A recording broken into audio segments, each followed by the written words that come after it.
Welcome, everyone. We're happy to have you with us on this Monday morning. Thank you so much for streaming with us here on Fox Local. I'm Elise Seedy. We'll get you caught up on the forecast in just a little bit. Meteorologist Alex Forbes will join us for that on what's happening weather-wise here, but also what's happening in the tropics as well. But first, let's get you caught up on a few of the stories that we're following for you this morning, beginning with this one. Two men are in critical condition after police say that they were shot by a man chasing them on an ATV in Haralson County. Investigators said the victims had been riding in a pickup truck on some dirt roads when a man riding that ATV started chasing them and then fired a shot. The men tried to hide in the woods, but deputies say that ATV driver ended up blocking the road and then fired again, hitting the driver and forcing the truck off the road and into a tree. So deputies later arrested that suspect. He's 41-year-old Omar Bennett. He admitted to the shooting. He claimed he was upset about them tearing up the dirt roads. He also said he believed that that truck was stolen. Well, police are also investigating three people who were shot during a basketball tournament that happened in Forest Park. That shooting happened Friday evening at a gym on Hendricks Drive. Investigators described the shooting as what they're calling an isolated incident. They're saying there was no threat to the public. Police haven't said yet what led up to the shooting or if they have any leads on who the shooter is or shooters may be in this situation. Well, now to the story of five people who are now in custody in connection with the shooting death of a 9-month-old baby girl in Cobb County. Authorities announced two additional arrests over the weekend.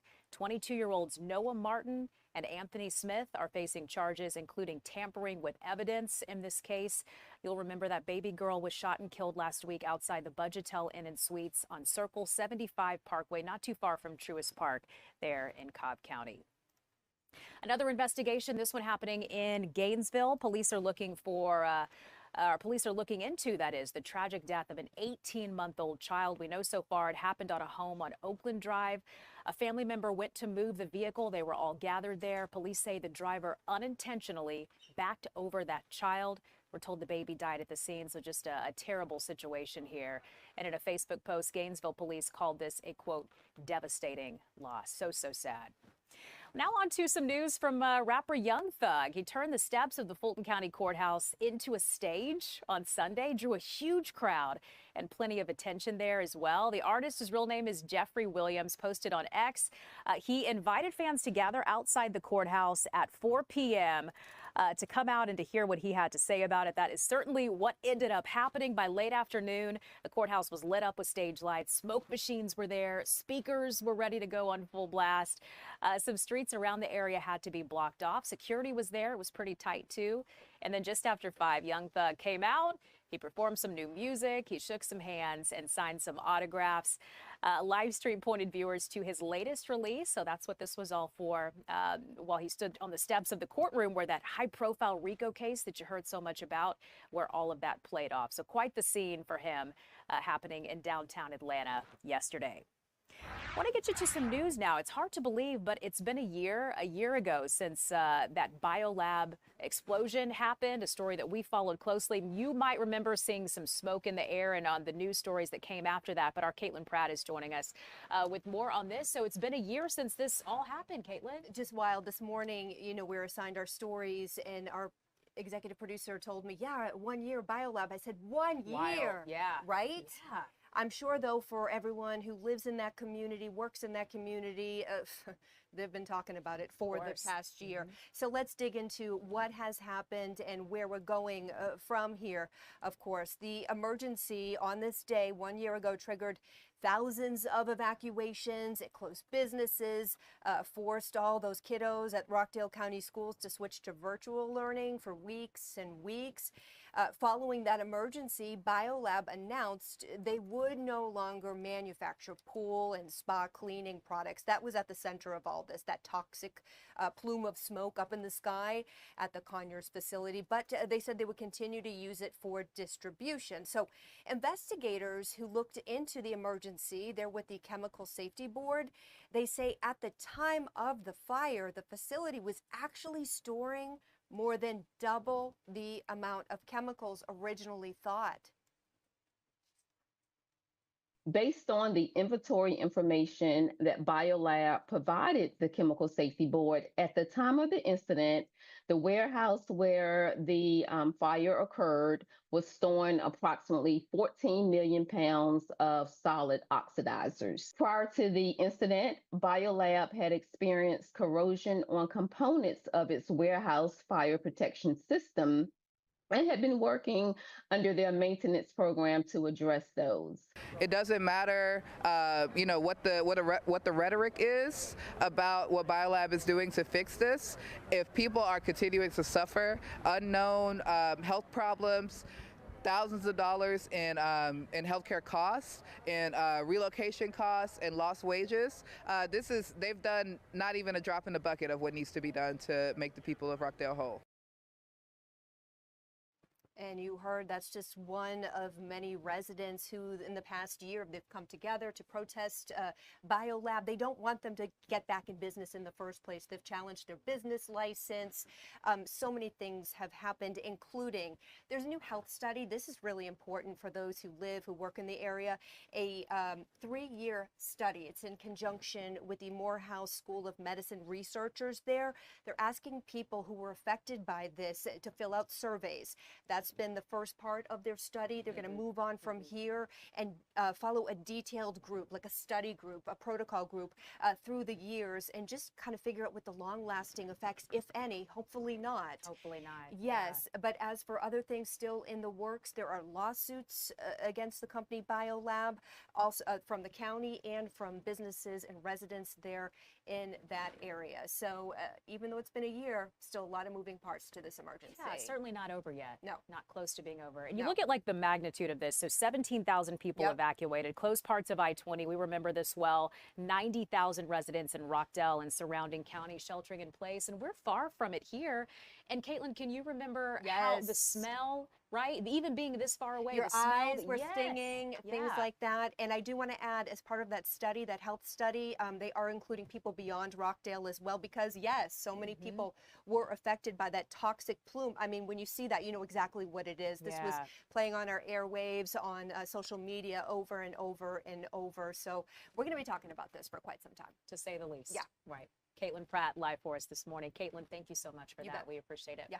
We want to get you to the White House now, where we are taking a live look at something big that's expected to happen there today. President Trump is slated to greet Israeli Prime Minister Benjamin Netanyahu at the doors that we're showing you on your screen. And they're meeting up in an attempt to broker a ceasefire agreement and to end the war in Gaza. So previewing these talks on Sunday, the president wrote on social media, we have a real chance for greatness in the Middle East. All are on board for something special. First time ever, we will get it done, end quote. Those are the words of the president. So the president didn't elaborate on the precise terms of a ceasefire, an exit, or demilitarization plans for Gaza or the hostage prisoner swap arrangements, what needs to happen there. But he did previously say that both Israel and Hamas have agreed to indirect talks later this week in Qatar.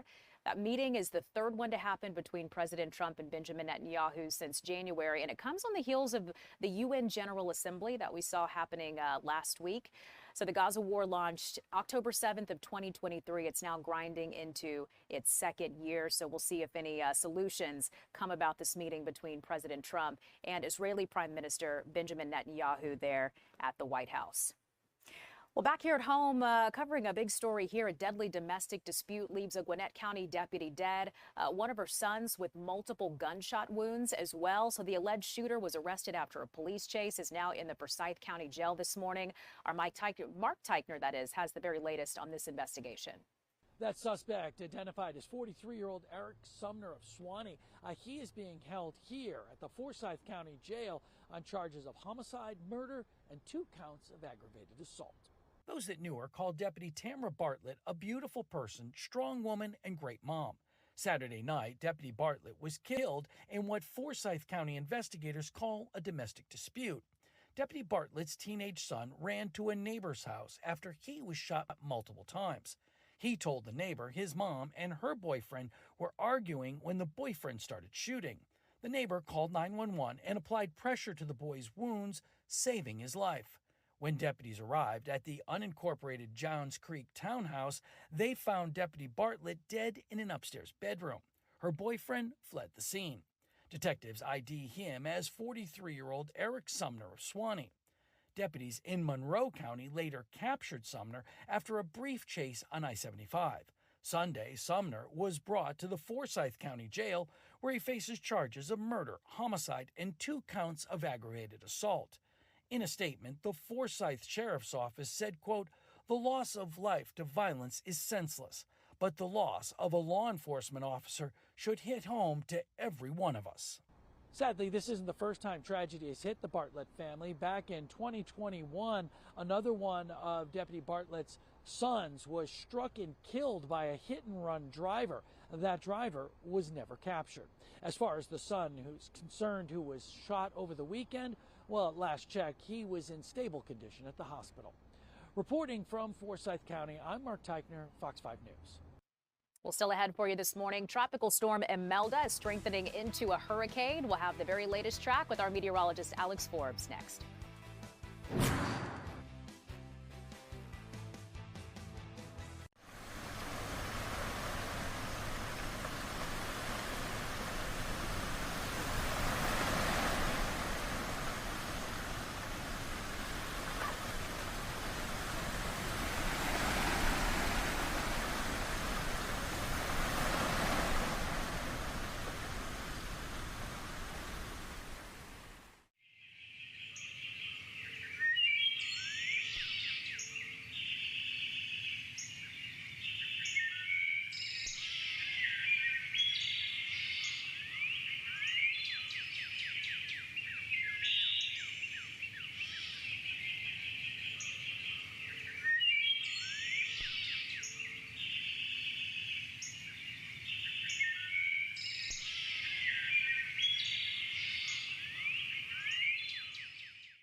Welcome back, everyone. We're happy to have you streaming with us on this Monday. Time to get you caught up on the forecast and what we can expect today as we move on into the week.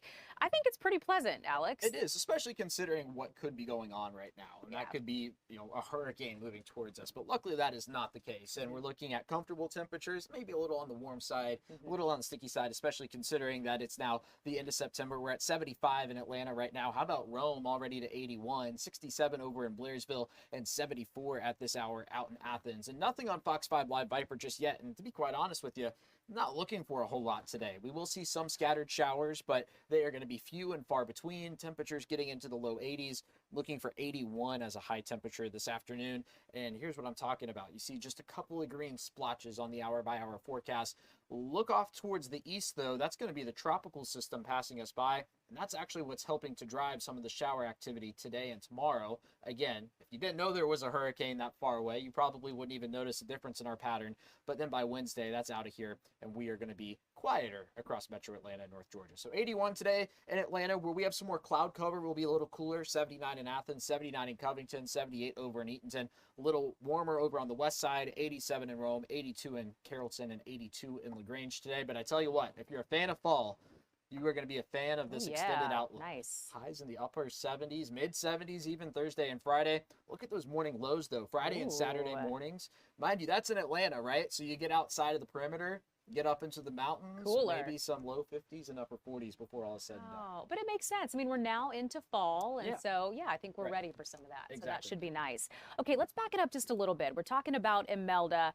You mentioned not something that we may notice the impacts of here in Right. Georgia. That's not exactly the case, though, for parts of the Florida coastline, along with North Carolina and South Carolina. So what are we expecting to happen? Fill us in on Imelda. So when you're looking at Imelda's forecast, you got to start with Umberto because that's the big fish out in the ocean right now. It's a 145-mile-an-hour hurricane. It's moving towards the northwest at 13, and it's on the eastern side of Imelda. So over towards the Bahamas, this is our tropical storm now. It's on the verge of becoming a hurricane. Winds of 60 miles an hour. We only need 15 more miles per hour to reach that threshold, and it's moving north at 9 miles an hour. But what's happening is Umberto is going to steer Imelda away from the United States. So if you were watching last week, we were concerned about the Carolinas with a direct impact there from a landfalling hurricane. Now that's not so much the case. The models really got on board with that eastward turn, and Bermuda is probably going to be in the crosshairs of this, but the Carolinas not looking for necessarily a significant impact there. But you mentioned it, that they are still preparing for some impacts, and the reason is this. So the overall pattern here, right, you've got the two tropical systems. Well, the moisture from that is being pulled into the Carolinas, and if you know anything about Charleston, when it rains for 30 minutes, there's a little piece of it that floods. Oh, geez. So when you get Yeah. this for a couple of days, that you could run into some problem spots there. But notice here in Atlanta, we're right there on kind of the butting of the two heads, if you will, between the moisture and the drier air in northern Georgia.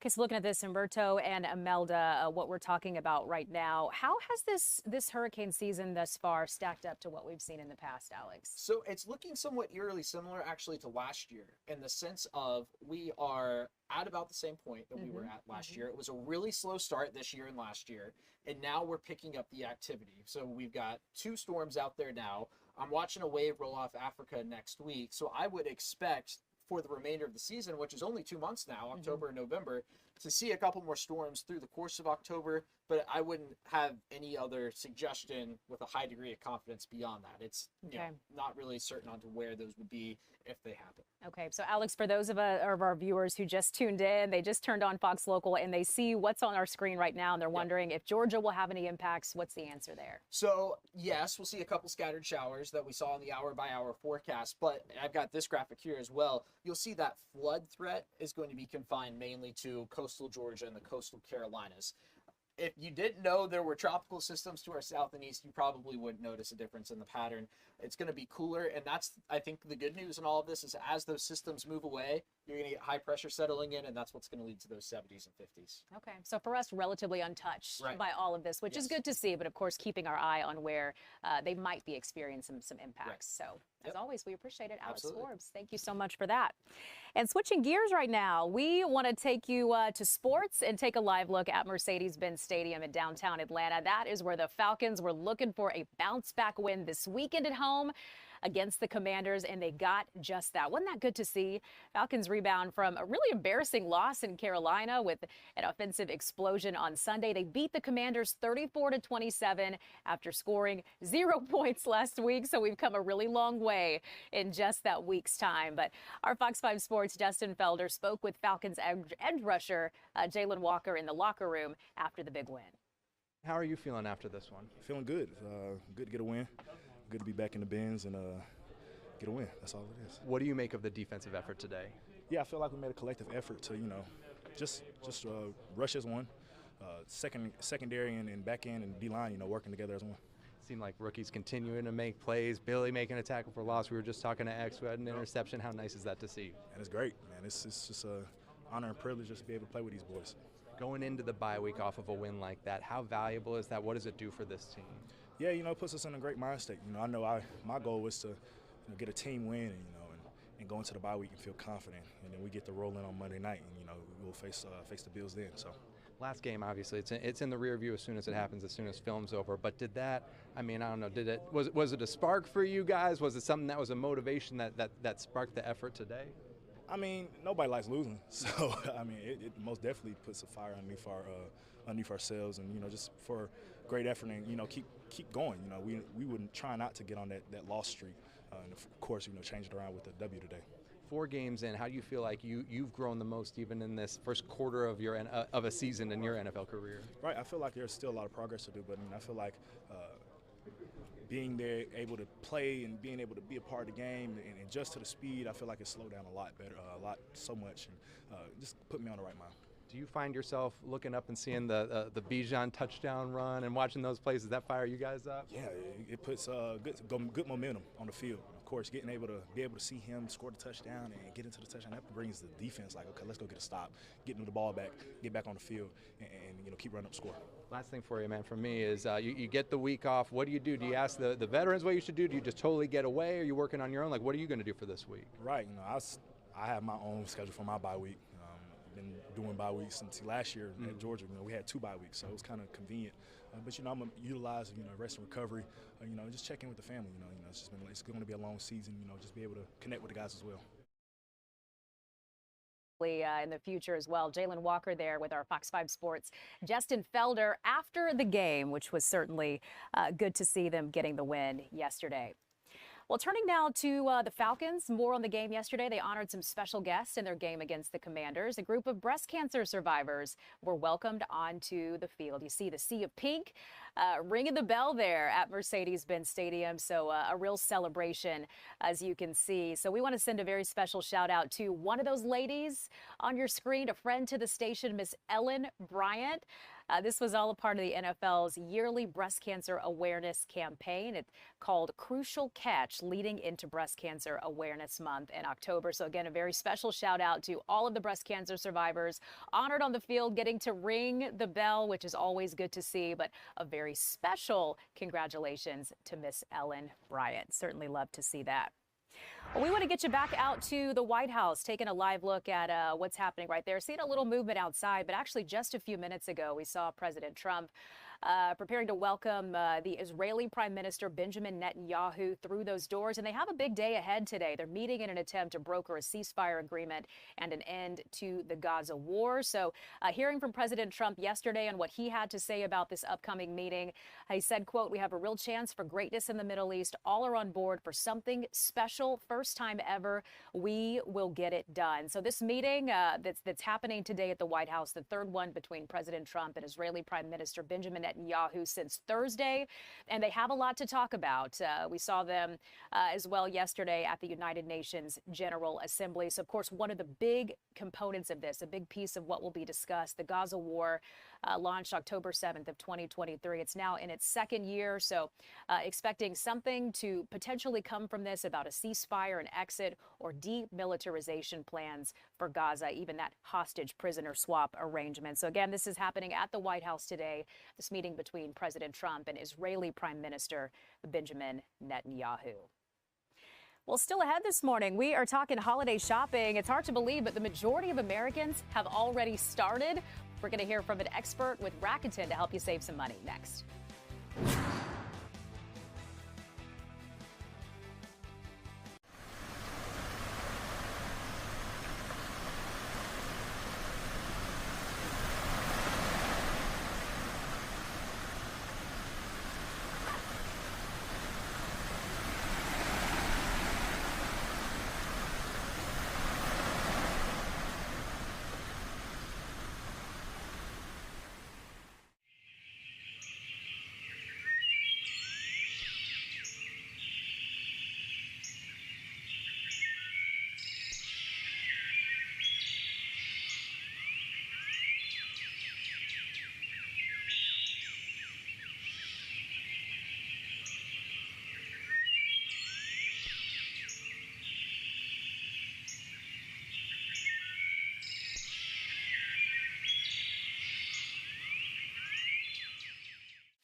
Welcome back, everyone. We're happy to have you streaming with us on this Monday morning. A lot to get to this half hour.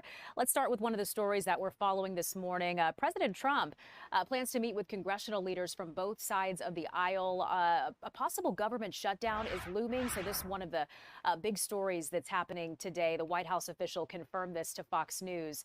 So the meeting comes after the president canceled one last week with Democrats, claiming they had, quote, unserious and ridiculous demands. Again, those are the words from the president. Senate Minority Leader Chuck Schumer and House Minority Leader Hakeem Jeffries were set to meet with President Trump on Thursday to discuss a path forward to avert a partial government shutdown before the September 30th deadline. But the big thing here, without any action, a shutdown would start at 12:01 a.m. on Wednesday. So, of course, this is a story that we continue to follow closely. A lot at stake here, no doubt, when it comes to that. Also, another big story. This from Sunday church service in Grand Blanc Township, Michigan, turned into what can only be described as a horrific scene of violence. A gunman crashed a truck into a packed sanctuary, then set it on fire and opened fire on worshipers. So at least 4 people were told are dead, including 2 from gunfire, and more than half a dozen others are hurt, some critically. We've heard from several folks who attend the church saying that they expect the death toll to rise. That's something that authorities are echoing in this situation as well. Police are saying the 40-year-old suspect here, Thomas Jacob Sanford is his name, of Burton. They say that he carried out the attack at the Church of Jesus Christ of Latter-day Saints. They say he was armed with a rifle and was killed in a shootout later with police. So the FBI is leading this investigation. They're doing that alongside local law enforcement as well, ATF partnering in this investigation too. So White House Press Secretary Caroline Leavitt revealed in her conversations with the FBI director that the suspected shooter, quote, hated the people of the Mormon faith, and they're trying to understand more about his motive here, why he carried out this act of sheer terror there, including how premeditated it was, how much planning went into the attack, and whether he left a note. So still a developing story here, and we'll have the very latest on that as soon as that becomes available. But now something you might have seen on social media, might have heard this talked about in the news. Country legend Dolly Parton is having to hit pause on her upcoming Las Vegas show. 79-year-old announced yesterday on Instagram that she needed to undergo a few procedures. She won't be performing as planned at Caesar's Palace this year. She reassured fans who are, of course, very concerned about her health, how she's doing, reassured them that she's not stepping away from music. She's just given herself a little bit of time, listening to her body so she can come back even stronger. So some assurances coming there from Dolly Parton. She joked it's her 100,000-mile checkup, and only the way that Dolly can joke. But she said she does want it to deliver the show to her fans, the show that they deserve. So the postponed concerts, they have been rescheduled for September of 2026. And it's not the first time lately that we've been hearing about some health issues from Dolly Parton. In fact, earlier this month, she missed a Dollywood event, which got quite a bit of attention of folks that are worried about her and in that situation, citing some health issues there as well. Well, you need to check your freezer because 58 million pounds of corn dogs and sausage on a stick products, if you look at your screen, you can see exactly the ones that we've been talking about. They've been recalled. The Agriculture Department says pieces of wood were found in State Fair corn dogs on a stick and Jimmy Dean pancakes and sausage on a stick as well. Those particular varieties that you see on your screen. So food producer Hillshire Brands reporting several complaints from consumers coming in, including 5 injuries linked to the issue. So a pretty bad deal here. Products were sold nationwide. They were even distributed in some schools as well. So you're urged to take a look in your freezer. Again, make sure you don't have one of these. If you do, make sure you throw it away immediately or return it to your place of purchase. Again, wood being found in some of these products. So certainly not a good deal here. Well, turning to the 22-year-old man charged with killing Charlie Kirk. He's expected in court this noon hour, where he and his newly appointed legal counsel will decide if they want a preliminary hearing where a judge will determine if there's enough evidence against him to go forward with the trial. So again, that happening during the noon hour here in just about half an hour. Prosecutors have charged Tyler Robinson who you saw on your screen shortly ago, with aggravated murder. They do plan to seek the death penalty in this case. The Utah state court system gives people accused of crimes an option to waive their legal right to a preliminary hearing and instead schedule an arraignment where they can then enter a plea. Catherine Nestor, the lead attorney appointed to represent Robinson, declined to comment on the case ahead of Monday's hearing. Prosecutors at the Utah County Attorney's Office have not responded to any emails or phone messages seeking comments, so we haven't been able to hear from them on what's ahead. But the hearing in Provo is open to the public. It's just a few miles from the Utah Valley University campus in Orem. That's where many students are still trying to process the trauma of what they saw, what they experienced, many of them in the crowd September 10th for the shooting. And the day-and-a-half search for the suspect that followed there. Authorities arrested Robinson when he showed up to his parents' house in his hometown sheriff's office in southwest Utah. It's about a 3-hour drive from the site of that shooting at Utah Valley University. That's where he turned himself in. Prosecutors have since revealed incriminating text messages and DNA evidence that they say connect Robinson to the shooting. Well, turning now to a story that's all about making a big impact on our local community. It's called Rainbow Village, and it's expanding its campus in Gwinnett County to help bridge the gap between homelessness and housing security. So our Chris Rosenthal is out there live this morning, and he's joining us with a look at the groundbreaking. So this certainly is some good news to share, Chris. Good morning. Yeah, good morning. They have the groundbreaking today. More of a ceremonial groundbreaking. As you can see behind me, they've already gotten started here on expanding this facility. They've been here, been in Gwinnett County and been started since 1991. Currently now serving about 30 families, but this new facility that they're putting in will help them expand to serve another 36. So another 36 families. So doubling the capacity there. And I am joined by Melanie Connor. She's the CEO here at Rainbow Village. And tell me about this project. What do we have going on here? Yeah, we have a lot going on here. We are building 36 additional apartments for families that are experiencing homelessness. It will provide 2 and 3 bedroom units for the families so they can stay with us for up to 2 years and have a chance to really get themselves back together. And talk to me about those 2 years. I mean, this isn't just a place for them to stay. What happens here in those 2 years? Well, while families are with us, they have the opportunity to do a multitude of things. We take care of the parents by providing them with workforce development. We focus on financial stability. We focus on their careers, education, and their well-being, because mental health and physical health are really 2 really big important things that need to be taken care of oftentimes if you've been in a situation of homelessness. And when these people come to you, what sort of problems do they have? What sort of shape are they in?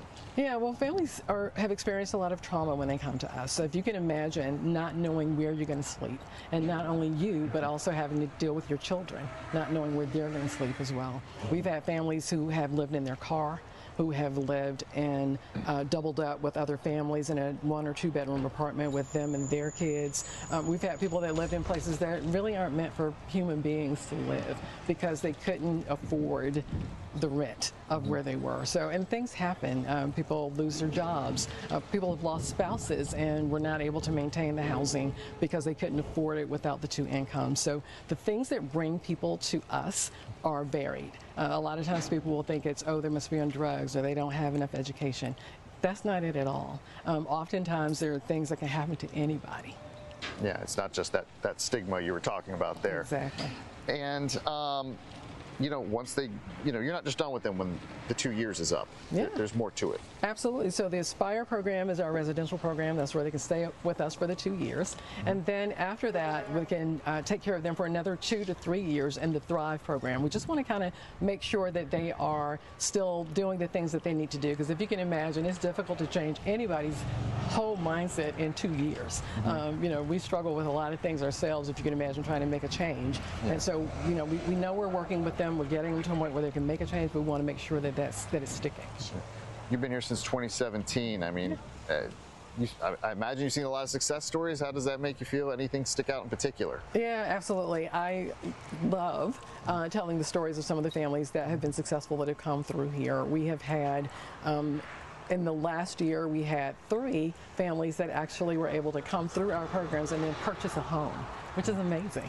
To go from homelessness to home ownership is just something that you don't even think you can do, and we were able to help them do that through partnerships that we have in the community and through the hard work of the families that to put the time and the work and the energy into making sure they got the finances right and the credit right to be able to purchase. And, you know, do they have to pay for this at all while they're staying here? Yeah, so we have a very modest rent that we charge. It's only $700 a month. That includes everything. That is the apartment, that's utilities. We fully furnish the apartment when they move in, and so they have brand new household goods, all of that. And then they can take all of that with them when they leave, and that is so they don't have that added expense. And out of that $700 that they're paying, they also, we put $200 of that away into a savings account, so they have an emergency savings when they leave. Let's take a look at the site here. I mean, just where will these buildings kind of be? Paint the vision for me. Absolutely. So what we're looking at right here is going to be eventually a parking lot, and then over to the right is where the largest of the 2 buildings will be housed. There'll be 24 apartments in that building, and then another 12 on the other side closest to the street. And this costs money, huh? This absolutely costs money. I wish it didn't, but it does. And we've been very just amazed at the support and outpouring that we've received from the community. Gwinnett County has provided $5 million towards this project, which is a huge blessing. And then we've had multiple philanthropic support from both individuals, foundations, corporations. I mean, it's been amazing how the community has shown up. And if people want to, you know, sign up to come be a part of your program here, what do they have to do to become eligible, and how do they go about it? Yeah, so 2 things that people can do. Those who are in need of our services can call our office at 770-497-1888, and they, Kathy, our receptionist, will walk them through the process, tell them about availability, those kinds of things. And then those folks in the community who just want to help us, we want to invite them in as well. They also can call that number, and we can talk about opportunities to volunteer, to donate, and to help in multiple ways. Awesome. All right. Well, thank you, Melanie. That was Melanie Connor. She is CEO here at Rainbow Village, and this space will be a house, will be a home for 36 families. It'll take about a year before this is ready to go online. So. Yeah, so we'll see. Nice, good to see, and looks like they're well on their way. You mentioned the ground has already been broken. But good to see how far they've already come. Let me ask you this. I might have missed this in what you were telling us, Chris, but about how long do they think it'll take to get this all built and up and running and able to serve? Yeah, this is going to take about a year to get this built and up and running. Yeah.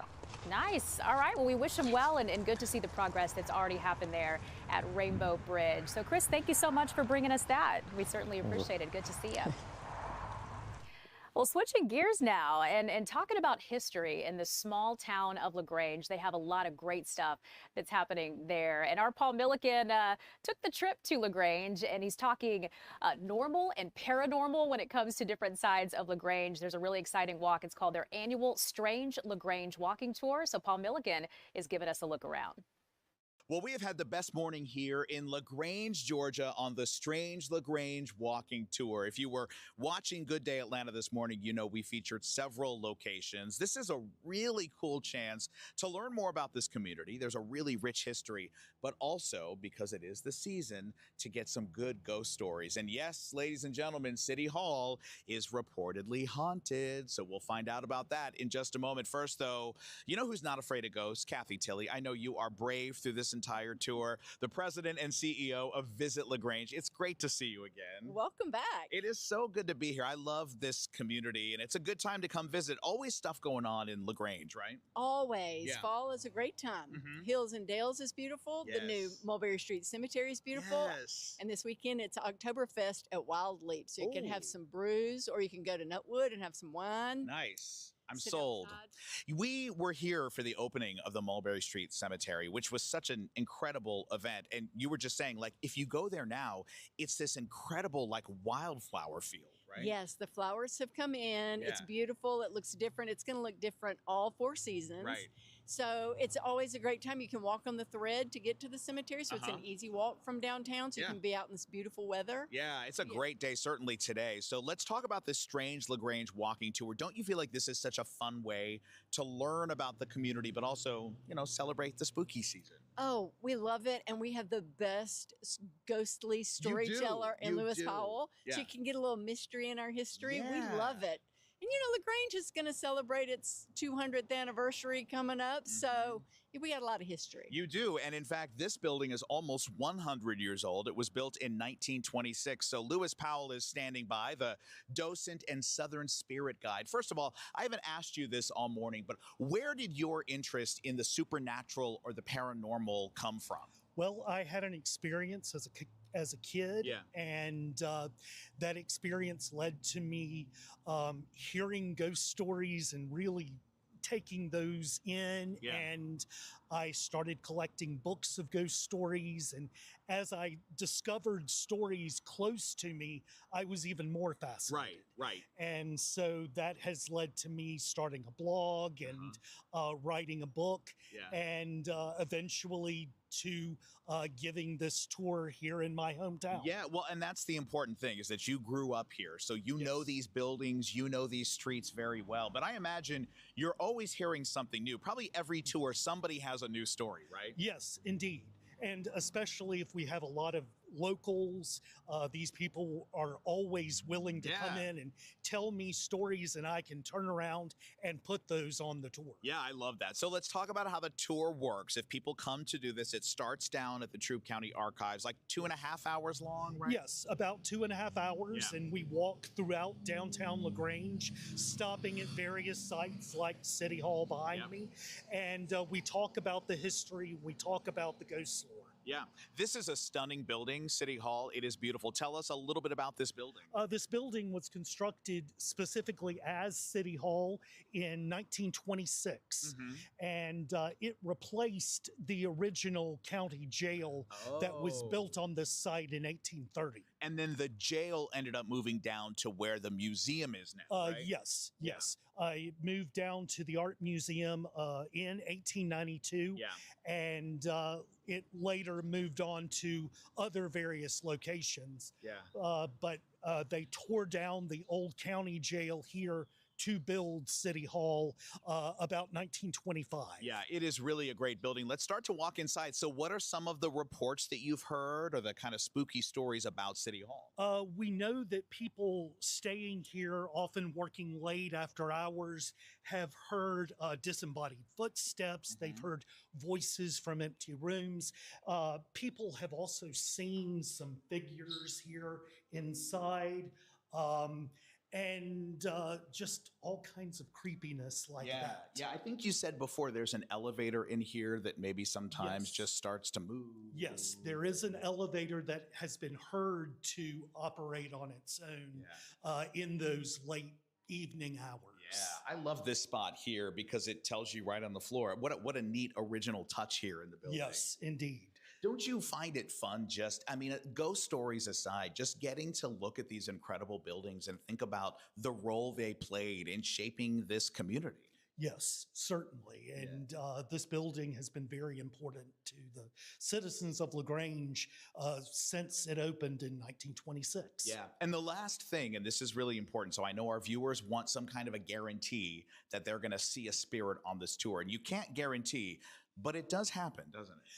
We have had experiences, and here in City Hall, we had a tour a few years ago where, as we were walking away, a family looked back and saw someone pacing in the center window upstairs. Right upstairs here? Yes. Oh boy. All right. So here's how we'll end. Tim, go ahead and turn around if you would.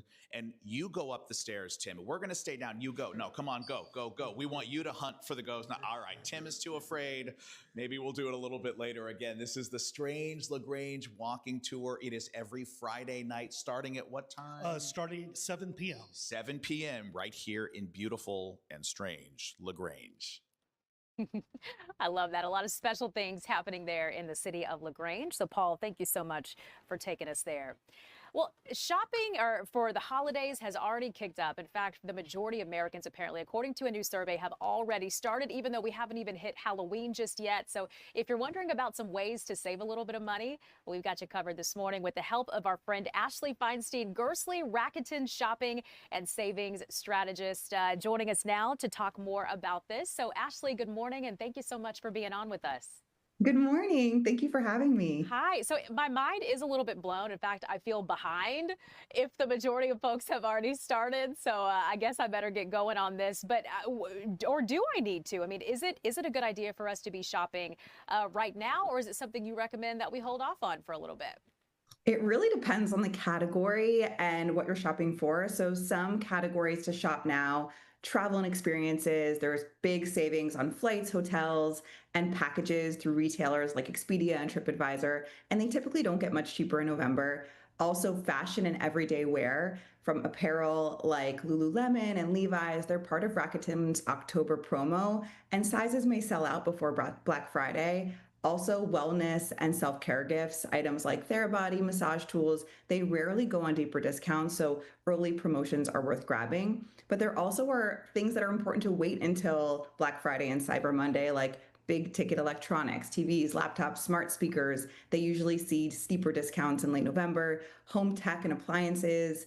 Black Friday has those great doorbuster deals at the end of the year. And then furniture and decor often are heavily marked down closer to Thanksgiving and end of year clearance. Okay, so the answer there, it depends.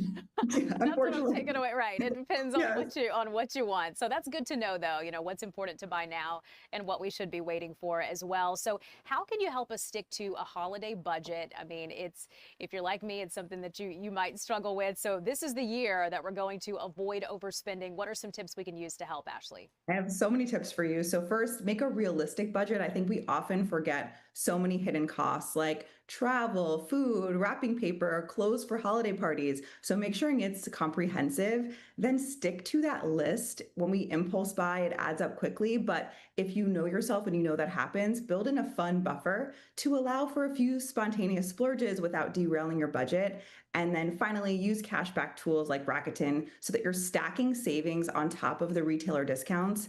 And they have a big deal reveal with major cashback savings every Wednesday at big brands we love. So watch out for those. Okay, I want to dive a little deeper into that, what you're talking about, this maximizing cashback. So for those who are maybe not familiar with Rakuten, they've heard the word, they've heard the jingles, they've seen the commercials, but they don't know what it's all about.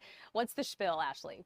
Yes, Rakuten's super easy and free to use. You can use it on a phone, a website, and have a browser extension. But essentially, when you're shopping, you can just click, activate, add cash back to whatever you're already buying and stack deals on top of the sales that you're seeing. And there's a big promotion, big stack promotion, October 5th through 8th, where there's going to be 10% cash back on participating merchants. So it's great to shop merchants like LG Electronics, Lands' End, Staples, Levi's, Shutterfly, Lululemon, and many more.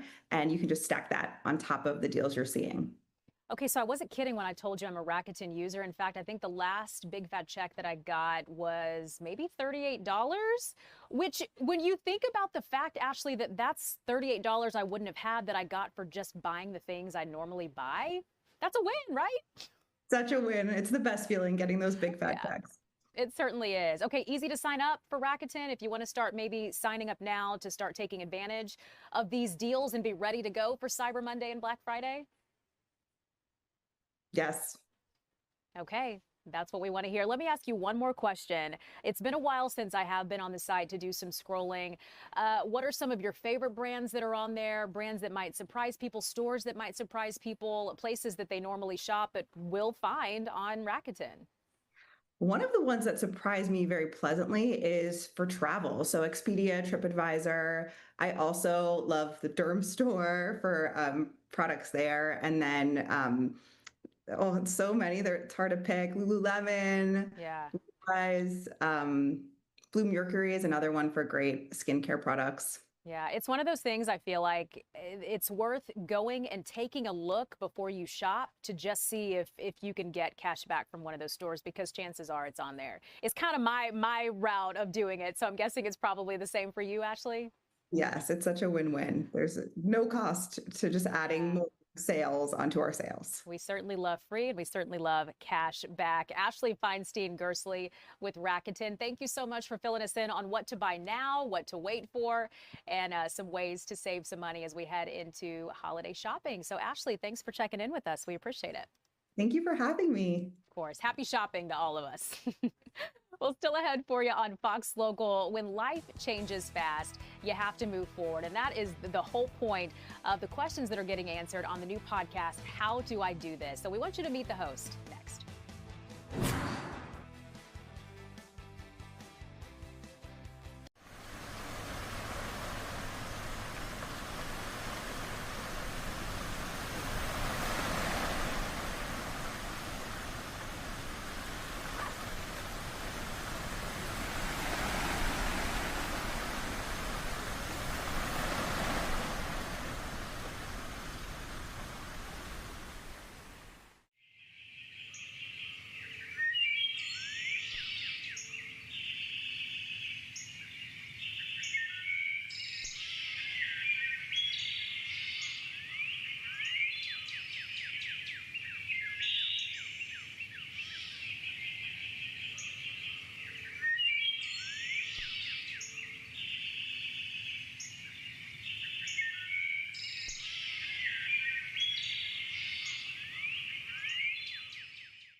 Welcome back, everyone. Thanks for streaming with us on this Monday. Okay, it's a question that we've probably asked yourself. I know I've asked myself this from time to time. How do I do this? And that is really the focus of a podcast by our very own Ryan Soche. So getting some good news about the podcast as well that she can share with us. So we got to talk about what's new. Ryan, thank you so much for being on with us. Thank you for having me. Hi, it's Yes. good to be here. Yeah, in it's a different good. capacity. Exactly, in a different capacity. Ryan, legal counsel for Fox Corporation. So this is pretty exciting. And I've actually spoken with you in a different location, right, on set. Yep. So we're moving things out here to keep the conversation going. And things have progressed because I feel like last time we chatted, you had 2, maybe 3 episodes of your podcast that had been released. So things have gone really well. They've gone really well. We now have 8 episodes out with a new one that's going to drop tomorrow. And then we'll have a few weeks with a break. But the really exciting news is we're going to start recording a season 2 starting on Wednesday. Wow. So new topics, more me figuring out this life without my mom, and sharing stories of hope and resilience. So for those that haven't had a chance yet to listen, and this is their introduction, of course, they see you doing the podcast on their screen right now, and you just mentioned your mom. So what was really your catalyst for starting the podcast? My mom unexpectedly passed away a few days before Thanksgiving last year, so it hasn't even been a whole year. And as a mom myself, I realized I used my mom for everything. She was my first Google search, and I didn't have that person, that resource anymore to say anything from, Mom, how do I handle this issue with my grade school child, to what should I set the oven on? And really, how do I do life without you? Because if I'm lucky, I'm probably going to live another 45 years and she's not going to be here. And so I went on this self-exploration journey, and at the encouragement of my husband and some girlfriends, they said, you need to find some way to document this. And so fast forward, a podcast was born. That's what you did. Yeah. And I can imagine that for you, it was a bit of therapy at the same time as, you know, like absolutely. Good for you, good for listeners. Yeah, absolutely. I was so surprised that the role, and that's actually going to be a topic of one of the episodes for season 2, the role that creativity has played in giving me healing. I didn't expect that. I didn't start out thinking that that would be a tool, but in the times where I would call my mom, or I would check with my mom, or I just wanted to hear her voice, I would open up my laptop and create and think about, what does the average everyday mom need to hear? And so whether that's on the Instagram page with me just saying, hey, today was a not great day, or today was a great day, or this was an okay day, or this is a book I'm reading that's helping me. Which I love, by the way. I follow you on Instagram, and I love how candid, and I feel like it's just a friend that's there on Instagram sharing exactly what you just said. So I follow along. Thank you. Thank you. Well, and that's really where my heart is, because I'm not in the mental health field. We don't have a nanny. We don't have a chef at our home. We don't have any family nearby. I'm just your average mom trying to figure it out, and everybody is dealing with some hard stuff. And you know, I feel like every woman in our age range is having a little bit of a life twist, whether it's changing jobs, changing careers, figuring out new friends because your kids are in school, and it's like, who are the moms that are going to be my tribe, right? Thoughts that we've all had. And so I don't have answers. I can ask a lot of really good questions because I'm an attorney, and so that's what I try to do, and just take you all along with me and create this community and share ideas and learn from each other. So what are you most looking forward to, and what do you think that listeners will most be looking forward to with season 2? So with season 2, the word that keeps resonating in my head is resilience and hope. So season 1, I talked to a psychiatrist. I talked with a religious scholar, an Episcopal priest. Season 2 is really everyday people who have hope, stories of hope and resilience, and saying, how did you do that? How did you get through the holidays? Tell me how to do that. And they have their own stories of hard that was in their life. And so showcasing how they are still showing up in their own journey, and just, again, what the average people are doing. And maybe I can get some ideas, and listeners can get some ideas too.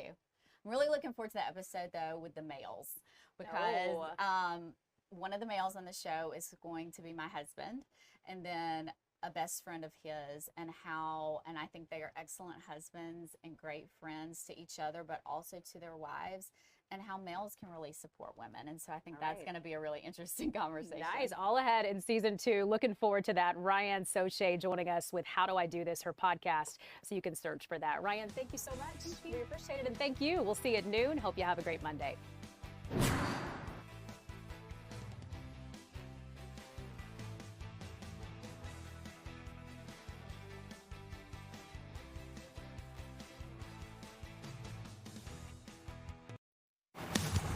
It's been 1 year since the fire at the BioLab chemical plant. Rockdale County has since filed a federal lawsuit. We're looking back. Also 1 year ago, the Arthur M.